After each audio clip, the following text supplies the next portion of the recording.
आपण पाहत आहात आपल्या हक्काचे प्रतिध्वनी न्यूज.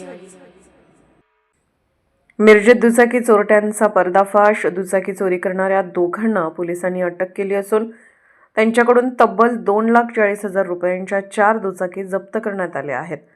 आमचे मिरज प्रतिनिधी कळवतात की मिरज शहरातून दुचाकी चोरी करणाऱ्या 2 सराईत चोरट्यांना महात्मा गांधी चौक पोलीस ठाण्याच्या गुन्हे प्रकटीकरण शाखेने अटक केली आहे. आयुब अब्दुल रशीद मन्ना वय 34 आणि संदीप सूर्यकांत येलुरकर वय 38, दोघेही राहणार नम्रता कॉलनी बुधगाव तालुका मिरज अशी अटक करण्यात आलेल्या आरोपींची नावे आहेत. दुचाकी चोरट्यांना अटक करण्याच्या सूचना महात्मा गांधी चौक पोलीस ठाण्याचे प्रभारी सहाय्यक पोलीस निरीक्षक संदीप शिंदे यांनी गुन्हे प्रकटीकरण शाखेला दिल्या होत्या.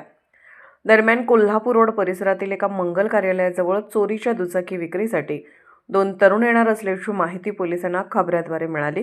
मिळालेल्या माहितीच्या आधारे पोलीस पथकाने सापळा रचून दोघांनाही ताब्यात घेतले. कसून चौकशीत आरोपींनी मिरज परिसरातून 4 दुचाकी चोरल्याची कबुली दिली. यानंतर पोलिसांनी 4 दुचाकी जप्त करून आरोपींना अटक केली आहे. ही कारवाई मिरजेचे पोलीस उपअधीक्षक प्रणिल किल्डा आणि प्रभारी सहाय्यक पोलीस निरीक्षक संदीप शिंदे यांच्या मार्गदर्शनाखाली करण्यात आली. उपनिरीक्षक संदीप गुरव, सचिन कुंभार, सूरज पाटील, बसवराज कुंदगोळ, मोहसिन टिनमेकर, विनोद चव्हाण, राजेंद्र हार्गे आणि चालक श्रेणी उपनिरीक्षक सतीश कुमार पाटील यांच्या पथकाने ही यशस्वी कारवाई केली. अशाच ताज्या आणि विश्वासार्ह बातम्यांसाठी प्रतिध्वनी यूट्यूब चॅनलला लाईक करा, शेअर करा आणि सबस्क्राईब करा.